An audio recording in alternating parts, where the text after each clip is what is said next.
Hey everyone, welcome back to another video. So first off, addressing the elephant in the room, hair is gone.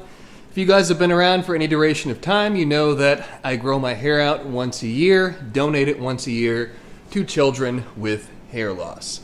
So it's an organization that I really like their mission, and they make wigs for kids that are having hair loss issues, whether it be cancer, alopecia, things along those lines.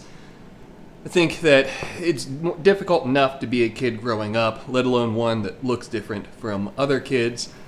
So rather than cutting my hair off, throwing it on the ground, and having it bagged up and thrown away, I figured that the best thing to do with it is to donate it to a worthy cause like that. So if you guys are interested in donating your hair, I will leave their link in the pinned comment below. You can check them out, see what their requirements are, and so on and so forth if you'd like to make a donation of your own. The other thing, you can see that the Mark II is back, first off, and then I've done a little bit of reorganization. The Miata is scooted over, Lexus is here. Obviously, the Mark II is back in its bay, and this bay is pretty much the same that it has been, but there'll be a little bit of other moving around as there is another big project and the subject of the next video series that will be arriving here in the next couple of days. So we'll get to that when the car is actually in the shop and I can go over exactly what is going on with it. It's one that I'm really excited about and I think that you guys will think is very cool. But with all of that being said, the focus of this episode is round 3 of Q&A. So you guys submitted questions, I'll do my best to answer them, and I think we have 4 total this time, but a couple of the questions are multi-parters, so it ends up being a few more than that. So with all of that being said, let's go ahead, sit down, and knock out some Q&A. All right, so we are on to Q&A round 3. And like the other Q&A sessions that I've done, all of these questions I'm going to be answering in real time, thinking my way through them for the most part. And you have to bear with me if there's any stuttering or anything along those lines. I'll try my best not to go on droning diatribes or anything along those lines, but I make no guarantees. So the one other addition to this Q&A session that will hopefully solve the poor audio quality issues that have been traditional in this room is my new microphone. So I guess I'll see in post-production if it actually has done a good job or not. Hopefully that is the case. But in any case, let's go ahead and get on to the questions. Like I said, we have 4 questions. 2 of the questions are multi-parters, but let's go ahead and get started with question number 1. This one's kind of funny.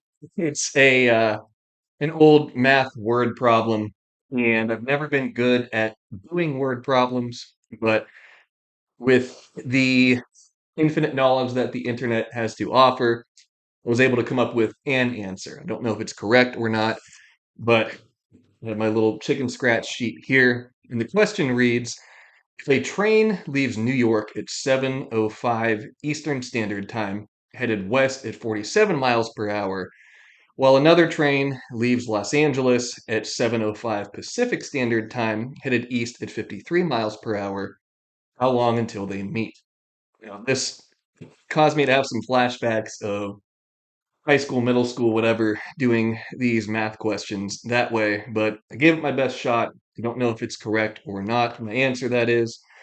But we have to assume that the distance in question here is 2,796.1 miles. That's what Google said that the distance between New York City and Los Angeles is.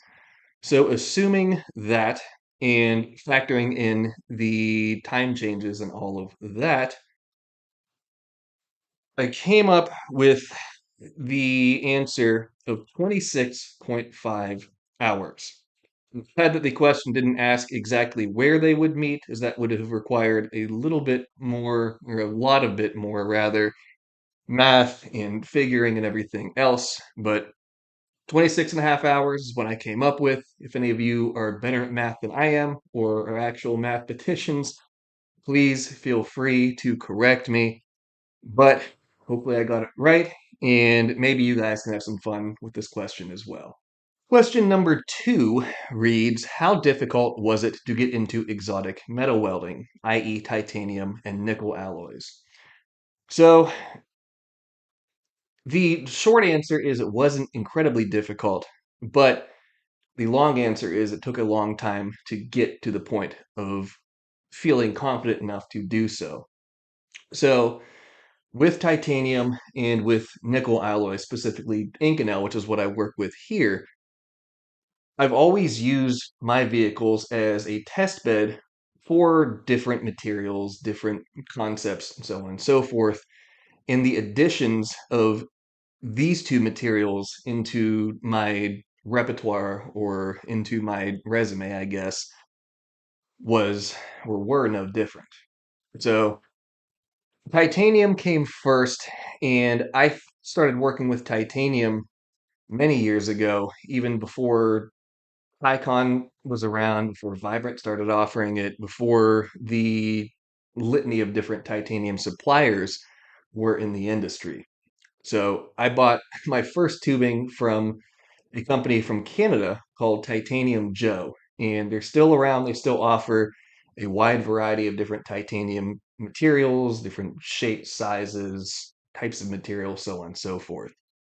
But I bought a section of 5-inch straight tubing, and on eBay I found it was an industrial drop that was the right size that I could have a turbine outlet flange made for the old GT47 setup that was on the Supra. So all of that being said, I just dove into it kind of head first.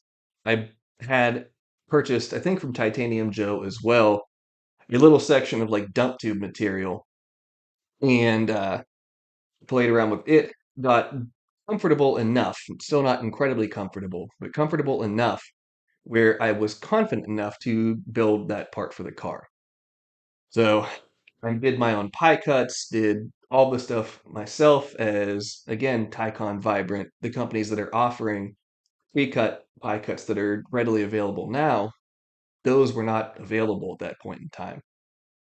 So did all of that myself, made everything fit together, welded it, and I still have the exhaust somewhere around here, I believe. If I can find it, I'll dig it up and put it in the video here right now. But I just started working with these materials on my own car. Inconel was the same thing. I wanted to start working with it, went on eBay, found an industrial drop, bought it, bought some filler rod, played around with it a little bit to develop some bit of competence and currency with that material, and then just dove headfirst into building the header for the Mark IV. So, in working with these materials and actually working with them on true projects that were going to go into service, I learned a bunch about the nuances of them, how to weld them, how not to weld them, developed actual systems for working with those materials. And by the time that the projects are done, felt confident enough that I wasn't super happy with the outcome, as the skill set that I had at the end of the project was vastly superior to what I had at the beginning of it. So if you want to get into these types of welding or welding with these alloys, working with them, so on and so forth, my advice is to look on eBay. eBay is a wonderful resource for finding industrial drops, small quantities of exotic materials like this, and usually they don't break the bank. If you're just starting out, get small pieces. You don't need to buy an entire header's worth, an entire exhaust's worth of material, but getting small quantities that will allow you to play with, practice with, and develop a skill set for these exotic materials without paying full exorbitant exotic material prices. So hopefully that answers your question and gives you a little bit of background on how I got into it. And I still look forward to working with these things to this day. I seize every opportunity that I can. And it's still an ongoing learning process that maybe one day I'll feel fully competent and confident with. But like anything else welding and fabrication related, I don't think I'll ever develop a full mastery of them. On to question number 3, and this is one of our multi-parters. So this question reads, do you have any tips for guys getting into welding at their homes? What tools do you think are essential to start with? And yes, I do have some tips and I do have some essential tools that I recommend. So, what tips do I have for guys getting started welding at their homes? Don't rush the process and learn how to power through adversity. Rushing the process, in my mind, that those are the guys that just start out and put in the absolute minimum amount of time and effort and immediately start chasing what the best new cup is, what the best new tool is, what the best new thing is. And while I don't think that a lot of these tools are snake oil, I think that taking maybe what could be viewed as like the easy way out or pursuing these new exciting flowery tools that people like to look at through rose-colored glasses, well, your effort is placed in the wrong spot at that point in time. I think that starting off with basic material or basic tools and actually developing the skill set prior to buying big fancy flooding cups and all kinds of crazy stuff like that, I think that's where your effort is better spent, or I think that's where your money is better spent, rather. Effort wise, practice, practice, practice. I cannot say that enough. You cannot get enough seat time, and especially when you're just starting out and hopefully not taking on big projects for people before you've developed a skill set or developed the skill set, the more time you can sit down and just run practice beads, run stringers, set up mock joints. If you, I'm sure you can look up what is offered in different welding courses. I remember at the University of Northwestern Ohio, my alma mater, when I went through the welding courses there, granted I had a basis of understanding and knowledge of welding and fabrication as I had been doing it for a while before I went to that school. But we started off, as I just said, you are running stringers on flat pieces of steel and aluminum. From there, you move on to simple joints. And it's a slow progression, kind of a crawl, walk, run type progression, as opposed to diving into the deep end immediately. Now, for something like an exhaust or an intake tube or something along those lines, if something like that breaks, well, it isn't a life or death scenario. But if you immediately jump into building like a subframe or a cage or something along those lines, well, that can very easily be a literally life or death scenario. And projects like those are not for people who are just starting out. So, the biggest tip and the biggest bit of advice that I have is do not rush the process for the reasons that I just said. And it is going to be frustrating. It is going to be, you're going to question, why did I start doing this? I can't do it. How do people ever develop this skill set? How do people ever become competent and current and good at this? And you have to remember that every expert was once a beginner. We all started off not knowing how to do any of this, and it ends up being a slow progression over time. So you have to power through the frustration. You have to power through that adversity, and at some point in time, it will click, and you it will start to make sense. You'll start to feel comfortable with it. And from there, I think that is the point in time when you have developed the actual foundation. You can take that foundation and build from it and develop or start really developing the skill set. Start focusing on the nuances. If I travel this much in between dabs of filler rod, then it equates to this style bead. If I put this much heat into it, it equates to this much penetration, and so on and so forth. Those nuances come with time. So you have to power through the hard portions first, and then you can start focusing on the nuances later. But don't be scared to do it.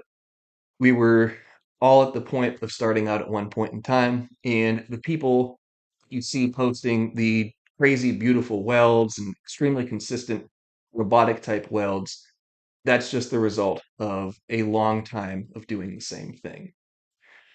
So moving on to the second part of the question, what tools do I think are essential to start with? Well, obviously, you need to get a welder. But beyond that, you need something to mark material with, you need something to cut material with, and you need something to grind material with. So marking material, that's usually pretty easy. Get some permanent markers. I like, I started using, and I like using the deep reach markers. They're really handy for a wide variety of different marking in areas that you can't easily get to with a full size permanent marker. Um, those are pretty nice and pretty handy. And I'll link the products I'm going to talk about right now in probably the description or maybe the pinned comment. But deep reach markers, super handy, not super expensive. Um, Cutting, you could go as simple as an angle grinder. And even to this day, my angle grinder is one of my favorite tools to use, one of the handiest, and it's probably one of the most versatile still in my mind. If you get good at using the angle grinder, you can make pretty nice straight cuts with it, at least well enough to be above board, and you can get a lot of use out of it and do some pretty trick things, even cutting radiuses or radii and things along those lines. If you want to get a little bit more automated and a little bit more advanced, a bandsaw is never a good, it's never a bad option, rather. I think Harbor Freight still offers their little red bandsaws. That's what I started off with, and I made a ton of cuts and built a ton of parts with that simple bandsaw. There's a huge variety of bandsaws out there. You can spend pretty much as little or as much as you would like. Again, if you're just starting out, start small. You can always sell the tool off or buy another tool later on. It's never a bad idea to have redundancy in your tooling, but that would be what I'd recommend for the cutting piece. Grinding portion or the grinding portion, again, the angle grinder is not a bad option. If you want something that can true things up a little bit more and has a little bit more predictable ability to grind angles and things like that, it's a good idea to look into a belt sander. Again, Harbor Freight, they offer their 6-inch by 48-inch belt sander. I'm on my second one of those at this point in time. I've ground probably thousands, if not tens of thousands of bevels and cheater grinds and all different types of grinding across all different types of material. I highly recommend them. In Harbor Freight, some things are great, some things aren't so great.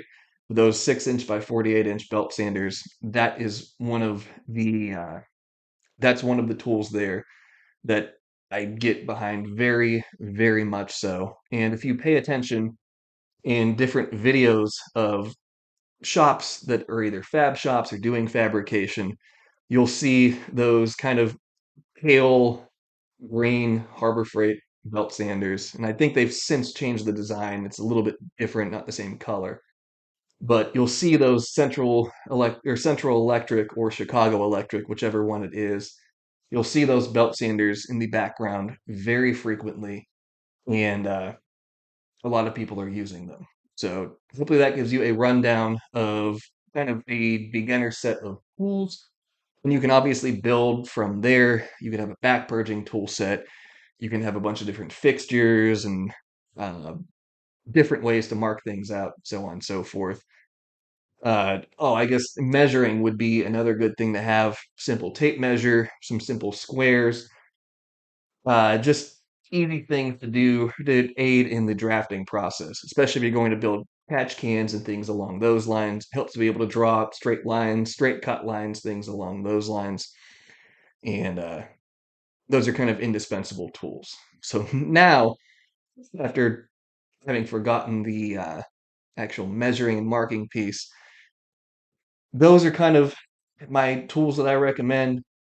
Like I was saying, you can go as mild or wild as you would like, but if I was just starting out with the knowledge that I have now, those would be the tooling recommendations that I have. So hopefully that gives you some bit of guidance, and hopefully you can pick up welding and fabrication, find some value in it, and maybe develop a new passion, or a new side hustle or something to aid in your projects and your ability to be that much more self-sufficient. On to question number 4. And I like this one as it dives into kind of some of the psychology and how do you how do you attack and approach different projects? So the question reads, how do you stay motivated when you have multiple projects going on? How does having many projects not influence how enthusiastic you get? So the answer to both parts of this question is kind of the same, but I'll run through both portions or both portions of the question, and I'll make note of the crossover as we make our way through. So how do you stay motivated when you have multiple projects going on? Well, the thing is that all of the projects are kind of their own entities. They have their own spirits, their own souls, and their own unique facets to each one of them. So if we look across the project or my own personal projects and we look at each one of them, well, they're all turbo Toyotas, at least what I've shown on the channel so far, but they all are extremely different from one another. If we use something like the Mark IV and something like the Mark II, yes, they're both turbo Toyotas, but their intent and their purpose is entirely different. And therefore, the way that I approach and I attack different portions of the project ends up being entirely different.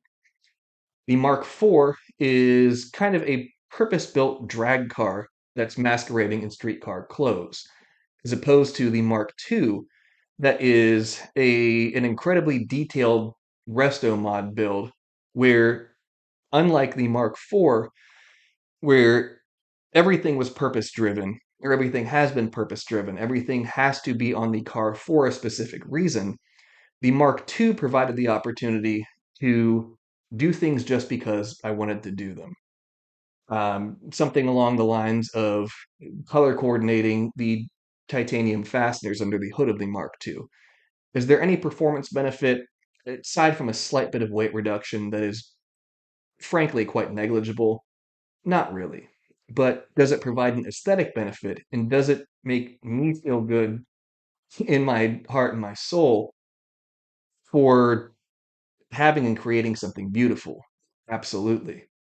And the Mark II, I worked on the Mark IV for so long, and everything was so purpose driven and so purpose built that I lost sight of doing things just for the sake of doing them and doing them because they make me happy. The Mark II, it really re it reinvigorated, or I don't know if that's the right word, but it brought to the surface again the idea of doing things just because I want to do them. The SC, it's kind of a nice middle ground where yes, things do have to be purpose built and they do have to be purpose driven, but I was able to do things, or I have been able to do things rather, like an equal length header, where the only real intent with that, there isn't really a performance intent with it. It's just to alter the way that the car sounds. So the fact that each one of them is so different makes it easy to stay motivated because I have different goals and I have different intentions with each one of the projects. And the projects that we have coming up that I haven't showcased on the channel yet, those fall into the same category, where although they are not Toyotas, the intent and the desire and the design of each one of the projects is vastly different from one another, and that makes it really easy to keep motivation up for each one of them just because of the excitement of getting to do things, getting to do different things and work on different platforms. So, how does having many projects not influence how enthusiastic you get? Well, kind of the answer to that kind of plays back into the first part of the question. Having each one of them be so different from one another, it's easy to be excited about different things and to be excited about the opportunity to design a new part for a new intent. Or if I'm building the same style of part, well, maybe I didn't like something about how I built a bracket before. And the next project will hopefully provide the opportunity to redeem myself and to build a bracket that would have the same function as another one, but to do it in a manner that I'm more satisfied with. It's easy to maintain that level of enthusiasm with by having a passion for this, a true passion deep down inside and deep down in your heart. Even if I was still doing this as kind of a an everyday, like my version of a 9 to 5, if that was still the focus of the business and everything else, the passion still has to be there. Otherwise, what's the point of doing any of it? So the answer to both of the questions, like I said, it's having such an eclectic mixture of working on different things and doing different things with each one of the projects. It makes it really hard not to be excited for each one of them. If I had a lineup of, say, they were all 67 millimeter 2JZ setups with the same manifolds, the same everything, it would get quite boring very quickly. But having such a disparate selection of different projects and different vehicles, it makes it quite easy to stay excited, to stay enthusiastic, and it makes me look forward to accomplishing the next piece, the next bit of each one of the projects. And the fact that I am a bit of a workaholic and a perfectionist doesn't hurt things either. So hopefully that answers your questions. And hopefully, maybe it has provided a little bit of, I don't know, motivation or incentive or something like that for you to view your projects in a different manner and maybe reignite a little bit of the fire that you have deep down inside your heart and soul to keep powering through and seeing your projects through to the end. So there we have it. Q&A round 3 in the books. So some good questions, and hopefully I did not miss any questions that anybody had posed to me. If I have, please feel free to reach out to me, and I will certainly answer your questions in Q&A round 4, which will be coming in the fourth quarter of 2024. So I've been trying to do these kind of quarterly, and that way the channel is not dominated or inundated with just doing Q&A sessions, is that kind of takes away from the point and the intent of the entire channel. But I do like doing these. It gives me a way to directly or more directly interface with you guys. And it also provides the opportunity for me to test my knowledge, test what I think, what I believe in, and so on and so forth in a nice way. So I thank you guys, as always, for submitting your questions. Hopefully, I did a well enough job answering them. And hopefully, you guys were able to get something out of this.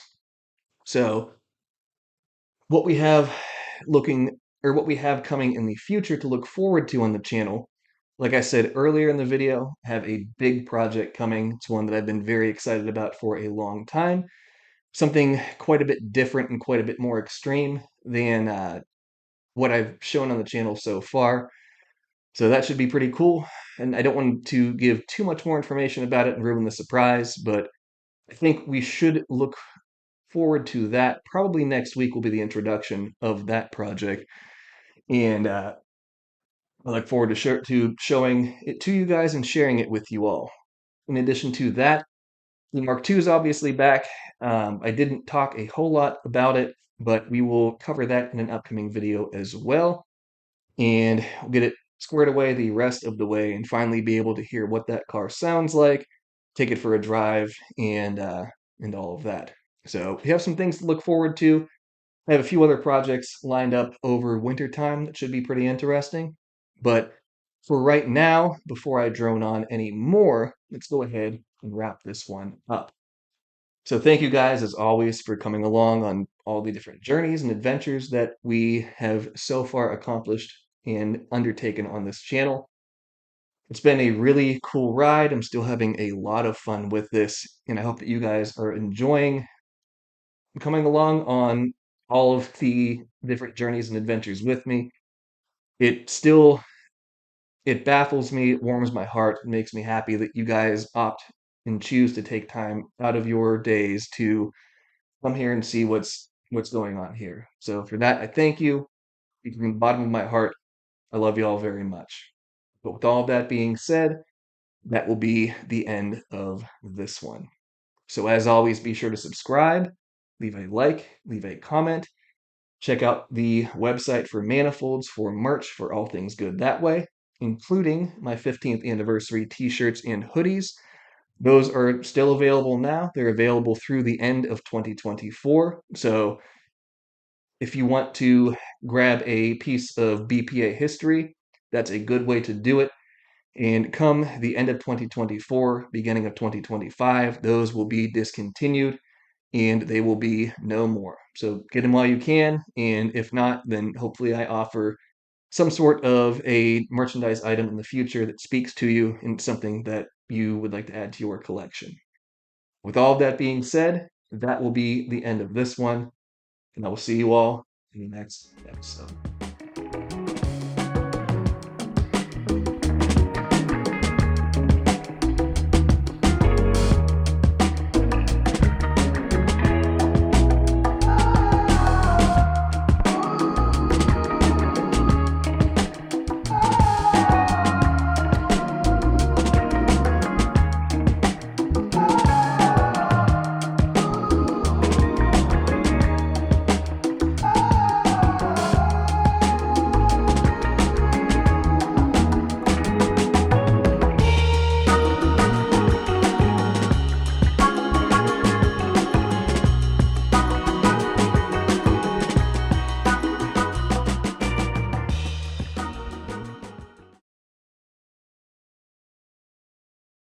If you like pina coladas, getting lost in the rain, I don't remember the rest of the lyrics, but hopefully I'm in frame.